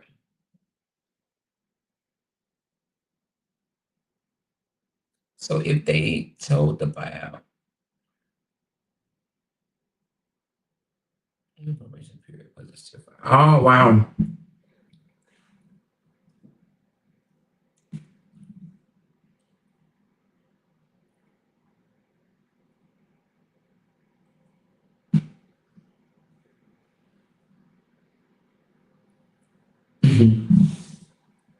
She said they just sent the email out with a resignation template. Well, damn. I've been there 14 years. Oh, okay. Good morning, you guys. Good morning, anybody coming in. We was just talking about, just for the last few minutes, just talking about the buyout for federal government employees. I don't understand it. That's why I'm asking questions, because I don't understand it. I haven't really been on top of it. So I don't understand it.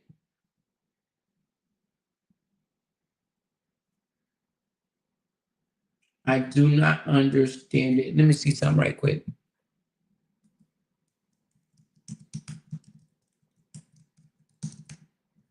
Let me see. Back here in the Beltway, the Trump administration continuing to move ahead with more firing. The government office that handles personnel is now directing agencies to fire employees still in their probationary period. 14 attorneys general are now suing Elon Musk and the president, arguing their efforts to cut government spending are unconstitutional. The president championed the cuts today from the Oval Office. It's a big, tremendous saving for us. We want to downsize government, but make it better. Run it better, but downsize. Our Joe Khalil joins me live here in studio. Joe, the cuts, the changes, what do we know about them tonight? So they're pretty serious. It's across the board. Several agencies within the government. These are not specifically targeted to one. So Energy Department, Education, the VA, several others. We reached out to the Office of Personnel Management, asked how many people are getting laid off. They couldn't give us a specific number. You see here all the layoffs, or all the agencies rather. What they did tell us is it's within a certain category, people who are in their probationary period. That means you've only worked 1 or 2 years at whatever agency that you're at. That is a category that encompasses something like 220,000 federal workers. So we know that there have been a few thousand already, but this is going to continue to come. Now, we've heard from labor leaders already who represent employees of the federal government. They say they're not going to take this line down. They're going to fight this in the courts.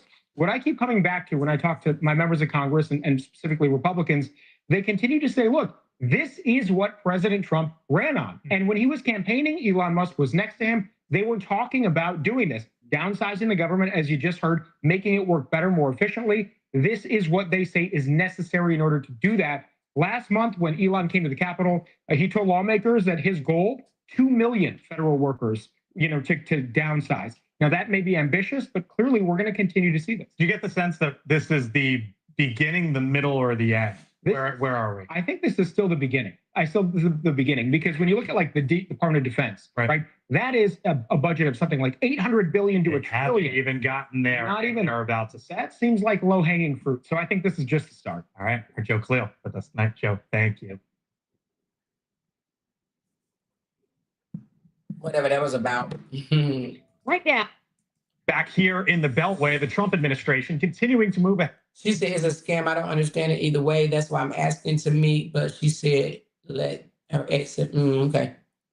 Not to mention, we are on a hiring freeze where nobody can be replaced. Well, anyway, I hope it works out for whoever is affected by it. But, if you think it's a scam, I wouldn't do it. But I'm a type of person that asks questions, and I would just ask questions after questions after questions after questions. She said, my supervisor said, don't fall for it. Yeah, I would ask questions. Before I just let go of the position, I would definitely ask questions. Good morning, break room. What are you doing up, girl? Good morning, good morning, good morning.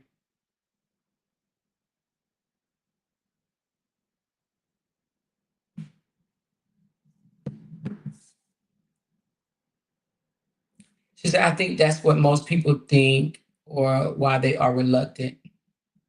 Correct. And once the hiring process starts, you can only replace a new hire with every 4 people who leaves. Do you work for the government, Runner T? I know you said your husband does, right? Anybody, do you think a person can be an ethical billionaire?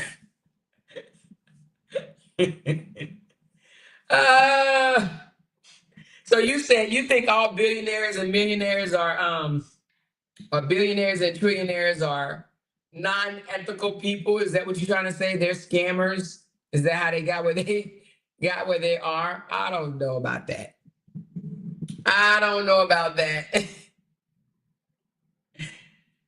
It says, do you think a person can be an ethical billionaire? Yeah, I do think that they can. Some people, not all maybe, but some. I don't think that everybody is scammers that then made it to the big bucks. I don't think so. Good morning, yes. But anybody that's affected by it, though, just please read the fine lines, you know. She said, no such thing as an ethical billionaire. Now, millionaires, yeah, they could be millionaires, but billionaires, most are not ethical. Damn. Hey, Born Divine said, I'm praying for America. I think all of this is just noise. I don't know, though. We'll see. We'll see. You know, I don't know. I'm not keeping up with it as much as my husband. He's definitely keeping up with it. I'm not keeping up with it as much, but maybe I need to start keeping up with it more. Because what we don't understand is when it affects one entity, it affects us all. If you pay taxes, if you work, if you contribute to society in any way, financially contribute to society, it's going to affect you. Period. It's going to affect. And if it doesn't affect you directly, it'll affect the kids, the grandkids, the whole trickle thing, the whole family. What I don't understand is how Elon is so involved and he is not elected official. That's the part that confuses me. Because, baby, he's the money, baby. He is the money. They probably got that man making decisions because he's helping with the finances. You know what I mean? But I thought he had which I'm not trying to be funny when I say this, but I thought they say he was autistic or whatever. I'm not saying that autistic people can't have a successful, you know, they can't add to society. But if he's autistic, you know, I don't know. He's making decisions for the president. She said, I try to be positive, but that's how I be thinking because of how most of them end up with so much.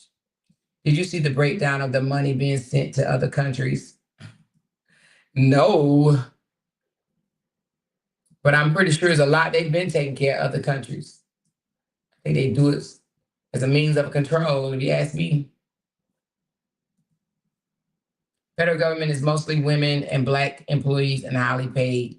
That's what they are doing. That's why they're doing this. Oh, they're trying to pull a South African in America, but the opposite. They're trying to do what they did during the apartheid.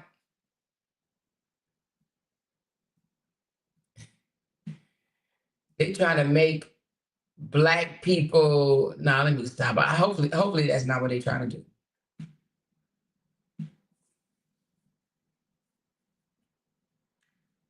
Hopefully that's not what they're trying to do.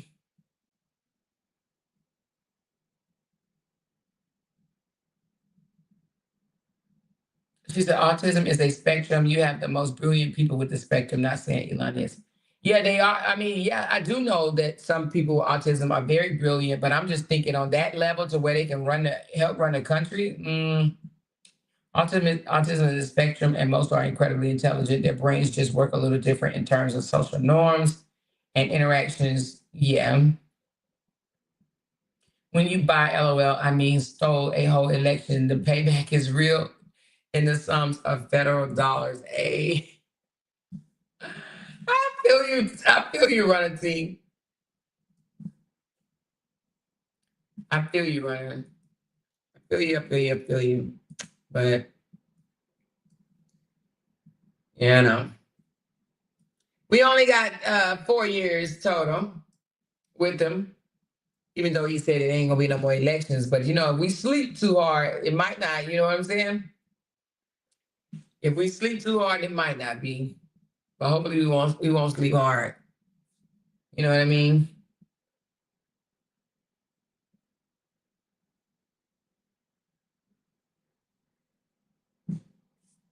But that's why it's important for people to vote. You know, you hear a lot of people say, oh, I'm not going to vote because it doesn't count. My vote don't count. And I think it accounts more than just at the presidential level. You got to vote your judges, your police chiefs, your city councils, all of them. You got to vote for everybody. Your congressmen. all of that. But a lot of us only want to show up on President's Day and then we want to complain. Not President's Day, but for the presidential election, and that's it. And then we want to complain. The Elon and are you saying this? Oh, the Elon and the South African situation is something else, but that's far from another day. Oh, okay. A lot of damages can be done in 4 years. I'm not the brightest lamp in the room on politics, although it is everything. Although it's in everything, but I watch how people move. Question though, have y'all seen how much money the federal government was spending those? Sheesh.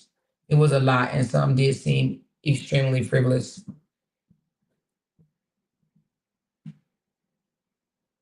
Good morning, everyone. Why are you all up this morning talking about? Oh, hey Sandra, what's going on? We just having conversation on a bunch of different things, but right now we're just talking about the layoffs and the cutoffs with the federal government.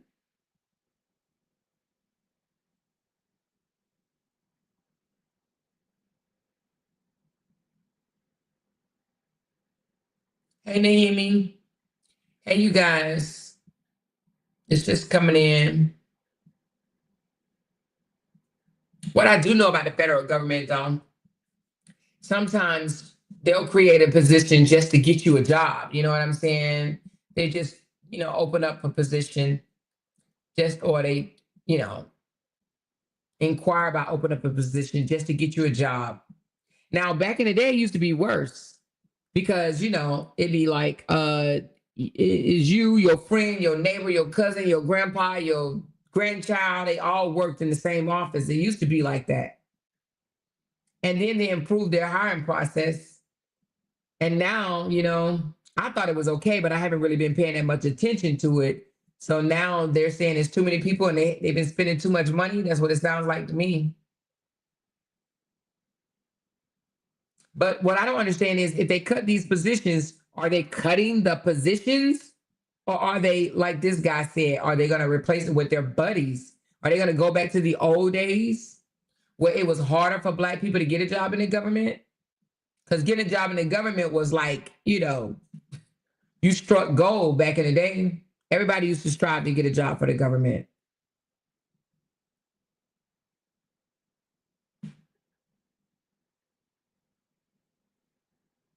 Just on lunches and parties, I said, well, damn, some of it did seem very frivolous, and most people stay on those positions for years when they should be retiring. Yeah, that's true. Yes, that's what I was saying earlier. How is not conflict of interest for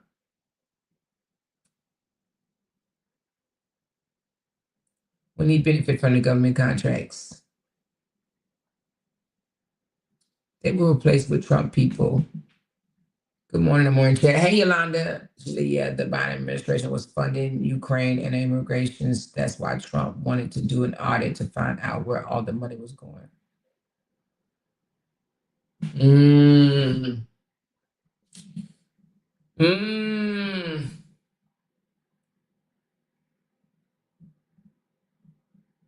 Oh, I see what you're saying, Bokomosa. How is it not a conflict of interest? It should be, because if he's benefiting off of government contracts, that is a conflict of interest for him to even be in his hands in it. But what he probably do is, even though he benefit off of contracts, he could have, named somebody else as the CEO or the person that's over that contract, so he could try to say that he don't have anything to do with it. But that would be a conflict of interest. He can actually get jail time if it's found to be he's getting those contracts, fraudulently.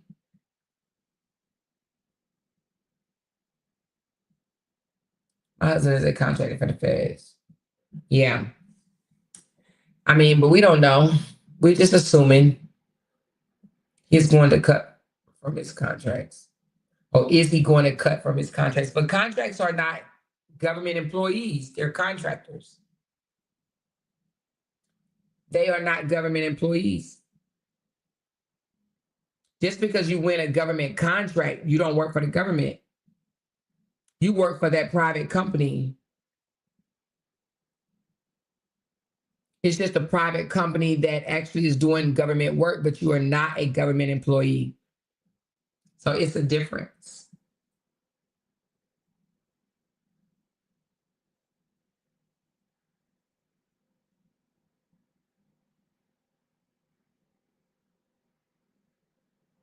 You cannot do an audit when you fired all this expenditures and others. That is funny. He fired his inspector general. Damn, did he really? The government subsidized his company, tells Space. Did Trump fire the internal general, inspector general?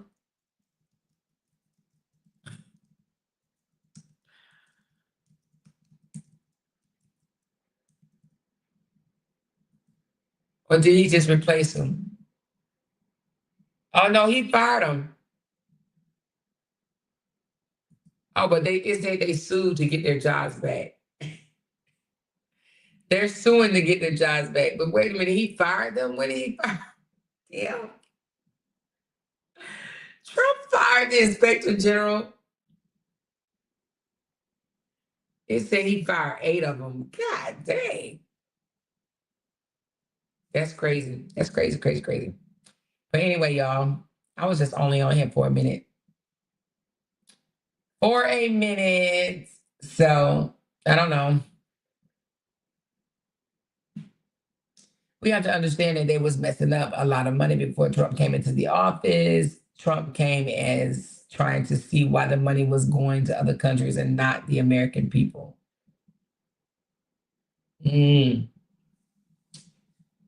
Well, I don't know. We'll figure it out, you guys. I'm sure we're going to figure it out. We're going to figure it out. We ain't going to argue about it up in here. We're going to talk about it, but we ain't going to argue about it up in here. We just going to talk about it. And yeah, that part. Going underground subways will be on and off. Going underground subways will be on and off. Yes, look at that. LOL. Not trying to upset anyone, but I'm curious on thoughts. Who think Kamala had what it takes? You know, to be honest with you, like how I look at the president position, did she have what it takes? Yeah, I believe she had what it takes. And the reason why I say that is because nothing really moves. The president don't really move anything without other like the Congress and the Senate, right? So because of that, the president don't really make the decisions. They're not the decision maker in a lot of things. They're not the decision maker. They may come up with some shit, but if it's not approved by the Senate or the governor, it doesn't go through. So I don't, yes, you have what it takes. They spoon feed you. You know what I'm saying? They hold your hand. You really ain't in charge. Even though you're in charge, you're not in charge. You don't shake or bake nothing. So did she have what it takes? Yeah, I think she had what it takes. I mean, hell, if Donald Trump was able to do it for 4 years and now in again another 4 years, why can't she?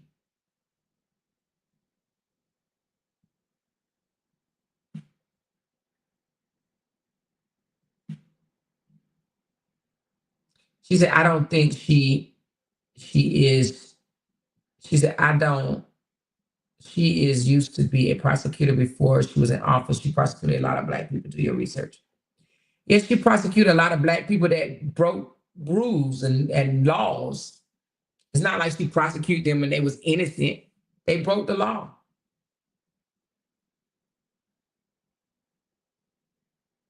What did 45 or 47 have in his qualification prior to them using Fox to create a whole code? Exactly. She more qualified than Trump was.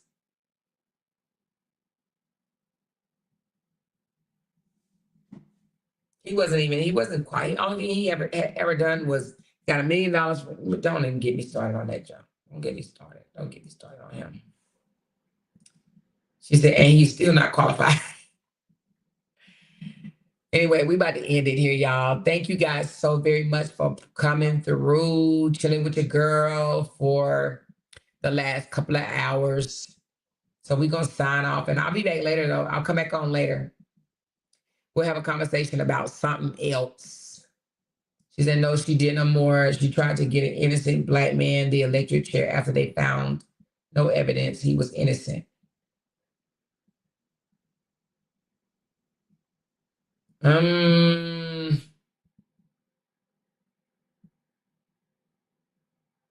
don't know about that, Lisa Ray.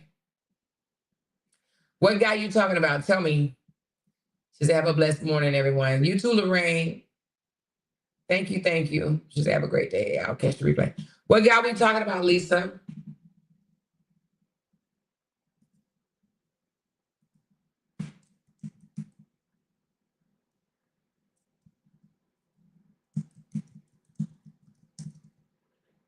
She didn't prosecute them.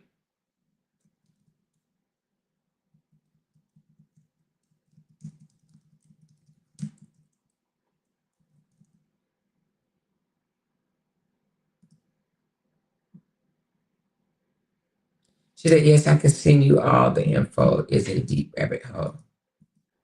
Can you just give me the name? Yes, she had a lot with her, Lisa.